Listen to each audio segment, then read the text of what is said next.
ภาคอย่างเงี้ยภาคแดงว่าเอาตัวนี้ก็ได้ติบ่เนาะแล้วซะจันเลยเอาโลกันเบิดพอดี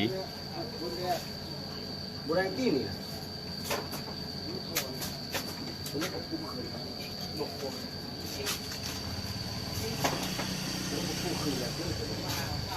แบ่งเอาครึ่งนึงเอาตัวนั้นตัว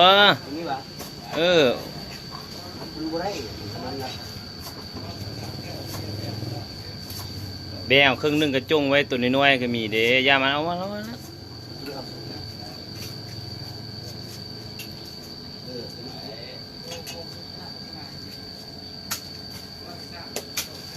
งัดทั้งงัดเลย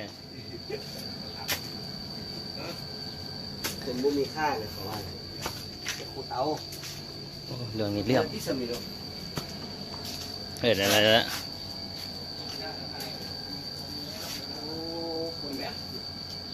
ซะ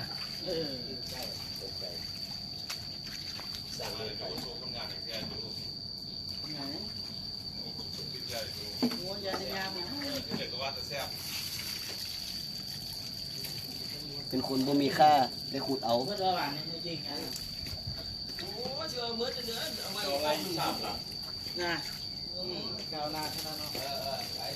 เบส150,000ราคาเสบิกอีกจาก2แก๊สกูจะบอกทำไมใช่เอาไปโต้เล่นมาไปนั้นฝนตกเลยพากันแก้เสื้อใส่เลยพูดกันเลย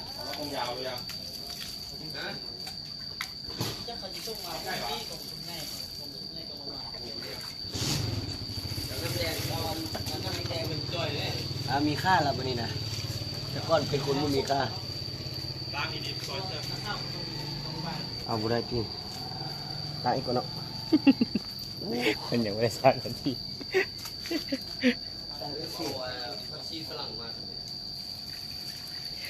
มีดเล็มมันได้ไหม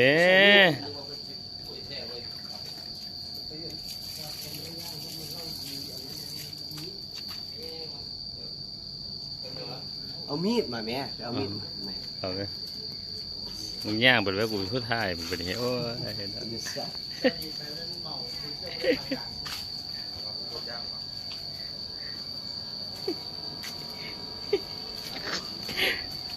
ไก่ทักกันเลยจะตายแล้วนี่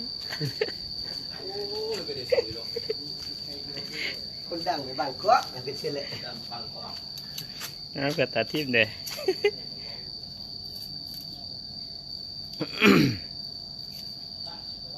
ดื้อใคร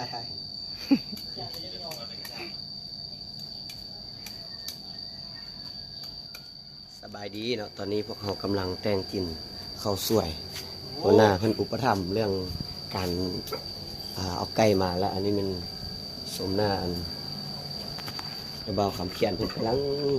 ซอยอันหัวอันผักเทียมไปเบิ่งไฟนั่นเนาะไฟลกไก่หม้อกำลังเดือดอันนี้มันไอ้บ่าวบุญมาเพิ่นมาเก็บข้าวเด้บ่าวแก้วอย่างขอนเนื้อบ่ธรรมดาเลยเพิ่นมื้อนี้ทำหน้าที่ลกไก่ว่าซั่นเด้ยิ้มเปยได้สาวผู้สาวนี่ก็สินี่ละโอ้ยอกใจนะเพิ่นอยู่เนาะนั่งลมกันซุมือได้แล้วมื้อนี้หั่นละแม่นสิเลี้ยงส่งซั่นเด้หาของกันไม้มันคือเก่าหั่นละแต่ว่าบ่าวแซงแก่นนี่บ่ยากตำอันนี้เพิ่นละเนาะตำสูตรอันอบนี่เลยได้ไอ้บ่าวสถานีเฮามีเท่านี้ได้คันนี้ได้สมจิตหั่นละแม่นเพิ่นคุมเครื่องว่าซั่นเด้เอาลูกส้มหน้าบ่าวเกี่ยวเป็นขวดอีกบันนึงก่อนโอ้ยลูกไก่เพิ่นทำหน้าที่เพิ่นสิขัวพร้อมว่าซั่นซะได้ครัวได้เช่นมีตอนครัวตอนอย่างไหนพูดออกมาคุณเห็นเวียนตายอีก